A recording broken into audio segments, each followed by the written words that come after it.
Good morning, guys. This is the Florida News Channel. And we have a team over here, ICD-10 provider testing team. I just want to talk to them and interview them on a particular topic which you'll be interested in. Let's go to the team. So, my favorite team over here. You guys have done the Florida Blue ICD-10 provider testing. Seems that has been a very unique project and has been very successful. So let me come to the point wherein how you guys have successfully executed it and what were your goals and the highlights of it. To start off with, Woody, you have been the so-called delivery boy for Florida Blue and UST, and he is the one who is the client relationship manager director over here who solidifies the relationship with the client and gets things going. So tell me about this. What are the highlights? How did you get the project? How did you get engaged with this? Well, thank you, Jason, and good afternoon to everyone. It was simply a fact that the CMS mandated ICD-10 to be implemented in the healthcare industry in the U.S. Starting October 1st, 2014. And this is a big implementation mandate because ICD-10 promises a lot more detail in diagnostic and procedure code from the previous version, which is ICD-9. And many of the implementations are very complex, a lot of coordinations, a lot of working together between providers as well as the payers. So we are being asked by Florida Blue to be a partner in implementing the testing providers, the testing mechanism to be able to test end-to-end. And it not only involves providers as well as Florida Blue as payers, but also involving many different vendors, consolidators, switching house, clearing house, everybody in the middle of all of these complex implementations. So we were being asked to be a partner. We started in August 2013, and the result is implementations went successfully in January 2014. That's when we started the testing itself. Okay.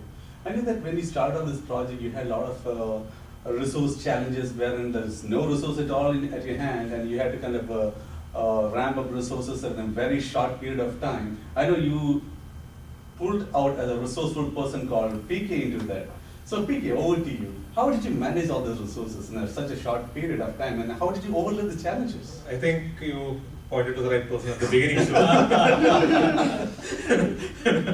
Budi got me here to get the other people in, so that is where it started. So we got help from a lot of angles, especially the support teams were partnering very well with Florida Blue to initially see if they had come with the right talent, and especially for this project we got a lot of help from other sister accounts like WellPoint and other healthcare, you can say, areas and expertise who provided it with people and other sources as well to support the project, and we have the team is basically as a result of that. Okay. I know like Harikumar Prabhakaran was one of the major resources. He was the major point for getting it all set up, and he was the key person from the sourcing side who really made it all happen. Okay, excellent. Okay, now from the staffing point, when you basically, I think this particular project had a wonderful thing called a solution, a unique solution that was brought about from the architectural perspective. And the person who brought out the solution for in a cost-effective and the unique manner is Mr. Arun Dixit, who is the principal architect. So Arun, let me hear about that. This ICD-10 provider testing involves setting up a test environment, which had to be production-like. Okay. So the simplest solution would have been reproduce everything from production there. Okay. But that would have meant a huge amount of expenditure and long lead time. So we studied the end-to-end processing of the 3 EDI transactions involved, and we came up with an optimum mix of software which needs to be installed in that region, and which other applications and data could be accessed from other regions. We also came up with a scheme of overlaying ICD-10 remediated rules onto the production version of the rules. And the final trick was reuse of an existing communication channel between the clearinghouse ability and Florida Blue, so that claims could be dynamically routed to the appropriate destination region. Okay. We also installed controls so that the provider testing claims don't get to production, Oh, and the production claims don't end up in the test region. wonderful. The net of it was least cost, least lead time solution. And I think on the whole, because of that, this ICD-10 product testing actually became feasible. Absolutely great. And I know that you had a mandate to get the environment up and running by December 31st, 2013, which you managed. And also the main highlight is you made it happen in 50% of the cost, which was projected earlier. Wonderful cost savings. That's right. And who did that actual installs? Yeah, the person going to, well, that's a good point. The person who really did the installs, ran around coordinating with people and really made that happen. But before going to that, there's a person who need to kind of really give an overall picture about the project, because ICD-10 provider testing project is not a standalone project per se. ICD-10 has different facets in this organization. So I would request Anita, who is the PM over here for this project, to give an overall dependency of other projects with ICD-10. Sure, thank you, Jason. And ICD-10 compliance project is it's not just a project, it is a huge program with about 10 project managers and n number of applications involved, n number of teams involved, which are working very connectedly, coordinating in a very effective manner. And to name few projects, there is a business rules remediation project which remediates a large number of business rules in configurated tables, and there is a systems remediation project which remediates all the systems which are supporting the ICD-10 part of it. And also there is a communications project which manages the communications internally and external to Florida Blue. And provider testing is one of the heart of the success of ICD-10 compliance. And this project is about, like, we are testing about 6,000 providers on the whole, and it is we are testing the providers' coding behavior, and it is a huge. It is a huge investment, but a huge value add program to the ICD-10 program itself. And the main challenge that we have with ICD-10 provider testing is sharing the perf environment, and we are sharing this with a few other projects, and the project plan by itself is a very interleaved and highly coordinated effort, and our team is doing a great job, and here are the guys who execute it. Wonderful, wonderful. Okay, Arun, back to your last comment. After the overall perspective the project was given, I really appreciate this project because there's a lot of complexities involved in it. And again, from the architectural solution which we have provided over here, there should be a person always who is the vital person or the pivotal person who runs around people and get things moving. Okay. Ellen, I know that you have been one of the parties who had like initiated this and getting that to completion. So I know like you had run around doing manifests, coordinating with different support teams, build teams. Like how did you manage all these things? I know it's just never a bed of roses, but you went for a hard time, but how did you manage it? A few words. First is the project itself is to come up with the system requirements in just 1 month. Mm-hmm. And with us, UST coming into the picture of Florida Blue, we don't know much about the applications that are in here. And we just have the healthcare architect like Arun who knows how the healthcare works. So with that, we leverage that knowledge, and at the same time, getting information from the SMEs, which is very hard to get time from them. Mm-hmm.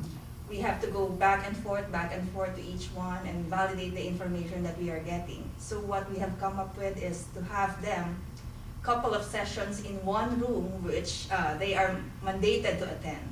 Okay. And there we have discussed each and every application and identify which are needed. And so we come up with the system requirements. And after that, there is a group who is in charge of setting up the environment. We have to coordinate with them, and also the SMEs to get up, to set up the environment, and there are a lot of coordinations in that part. And just to highlight that we were able to build up the environment by the end of the year, last year. Right, because that was the main highlight which I've been hearing about, because none of the support groups or the FB IT organization itself never believed that this could be an achievable feat, but you guys really made it happen. It's really appreciative of that. Hey, thank you. And now moving into the testing side, because now we've been talking about the strategies, the challenges, and how we set the environment. Now the thing is, the actual thing what happens, which the business is overlooking for, is the actual testing. So Chandra, so you have been a test analyst and a test lead for this. Yes. Okay. So can you give me some insights about the test strategy you built up, and also a kind of a highlight on the testing activities, which are I would say how the execution of the testing happened, how the validation happened, and what are the kind of results you are trying to project back to the customers to make them happy? Sure. The testing usually occurs in 3 phases. First is code validation, and second is end-to-end testing, and third is production-like testing. And actually the successful testing happened on January 13th with Tampa General submitting 837 transactions into Florida Blue through value chains, and it goes through diamond claim processing system, after which it gets adjudicated, and some of which goes back to the provider for the product correctables. And at the end of the testing, we do produce like lot of reports such as inventory report, compare report, and quest report, after which the compare report is the major output for the business, in which they compare the allowed amounts, diagnosis code in case of professionals. For the institutionals, they compare like DRG and allowed amounts. And that's it from the testing side. Okay. So this testing side, what I've understood is you basically do a round trip testing, right? Yes, right. Okay. So basically, like just the way the claims basically get executed in production, Mhm. the providers submit a claim, and finally in phase 3 you send back the 835s back to them. Yes, exactly. So there is no way by which a provider can say like it is never a kind of a round of an end-to-end testing. Yes. So it's absolute end-to-end testing. Yes. Wonderful. And with this execution of the project, I know there's a lot of accolades that is poured in from FB management leadership and also from the industry as such. Puri, you want to talk about that? Yeah, a few words on that, and as everybody mentioned, it's a fairly complex implementation, a lot of coordination, not only internally, but as well externally with the partners that we have. When we went live, the end of December, beginning of January, there were certainly a lot of thank you, praises, as well as comments made not only from internal Florida Blue. Obviously, the executive leaderships are very thankful because this is very, very essential to our operational readiness, October 2014. But also from the external entities such as providers, as well as organizations like WEDI, W-E-D-I. We have Florida Blue representative from the business operation that went on the regular basis, presented how we're going to do the testing, and it was a fairly unique, fairly advanced in the industry. And there was a lot of good comment being received because Florida Blue is in the forefront in implementing such a testing strategy. So all of those came to us as a result of what they have seen, what we did to make it happen. Obviously, we're dependent on Florida Blue's SME, IT developers, infrastructures, business and operations, but we're also working together very, very well with the partner abilities and providers alike. So all of those we received, especially from Prudence White, for example, our CIO, as well as Joyce Granzer, in charge of operations, as well as from the business. So those are something that we take gratefully, because I know the team worked very, very hard, and this is a team that never give up, always very resilient, very creative in finding ways to resolve problems. There are many, many of those along the line, but we made it, and all the kudos belong to the team.